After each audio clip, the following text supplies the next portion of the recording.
Assalamualaikum warahmatullahi wabarakatuh. Selamat pagi ya saudara-saudara sekalian. Kita lanjutkan pembelajarannya.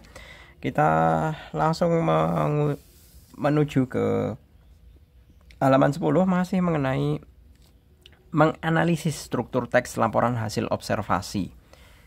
Nah, kalau sebelumnya kita sudah membaca mengenai struktur teks laporan hasil observasi dari teks yang berjudul Belalang Anggrek. Nah, sekarang adalah teksnya adalah Sungai Sawa. Sungai Sawa. Silahkan kalian baca secara mandiri ya. Hanya satu halaman.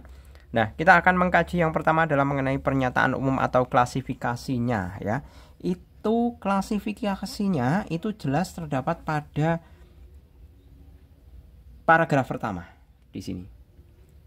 Di sini dikatakan pernyataan umum atau klasifikasinya berupa letak dan Sungai Sawa. Ya, letaknya terletak, ya kan? Kemudian lokasinya itu berada di mana ini? Mata airnya di utara Mazino dan bermuara ke selatan di desa Bawodobara dan Ganowo Sawa, Kecamatan Teluk Dalam. Nah, ini merupakan deskripsi umum atau bisa dikatakan pernyataan umum atau klasifikasi.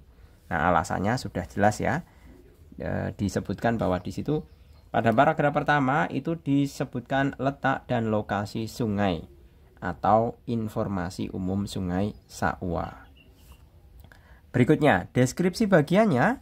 Yang pertama, di paragraf kedua itu mendeskripsikan warna sungai. Ya. Kemudian paragraf ketiga itu juga deskripsi mengenai aktivitas warga mencari ikan di Sungai Sawa. Berikutnya yaitu mengenai isi dari ekosistem ikan, isi ekosistem dari Sungai Sawa. Nah, ini ya, ini deskripsi. Kemudian yang paragraf kelima itu juga merupakan paragraf deskripsi mengenai karakter suhu Sungai Sawa. Nah, ini dideskripsikan. Bukan deskripsi, maksudnya dilaporkan mengenai karakter suhu dari Sungai Sawa. Yang dikatakan di sini adalah mengalami fluktuasi. Fluktuasi itu berarti naik turun ya. Seperti itu. Jadi deskripsi bagiannya mulai dari paragraf kedua sampai paragraf kelima. Ya. Alasannya tadi sudah Pak Jul sebutkan. Paragraf kedua tentang warna sungai. Ketiga tentang aktivitas warga. Keempat mengenai isi dari ekosistem sungai tersebut atau yang ada di dalam ekosistem Sungai Sawa itu apa saja. Kemudian yang paragraf kelima itu mengenai karakter Sungai Sawa yang dikatakan di sini adalah selalu berfluktuasi. Kemudian deskripsi manfaat atau simpulan itu berada pada paragraf terakhir, yaitu paragraf ke-6. Karena apa? Di sini alasannya sudah ada kuncinya. Dapat disimpulkan. Nah, seperti itu. Oke, clear ya? Jadi sudah jelas mengenai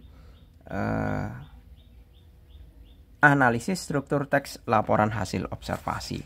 Berikutnya adalah mengidentifikasi makna kata dan informasi faktual dalam laporan hasil observasi dan sumber lainnya yang mendukung.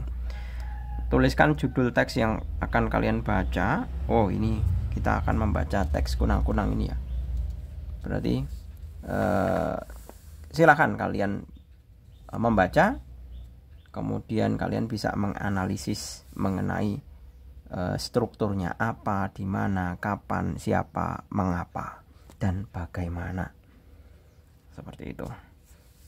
Oke, saya rasa cukup ya untuk tadi menganalisa struktur teks laporan hasil observasi. Untuk selanjutnya pada halaman 13 itu adalah bagaimana kita akan membandingkan mengenai struktur teks laporan hasil observasi dengan teks eksplanasi.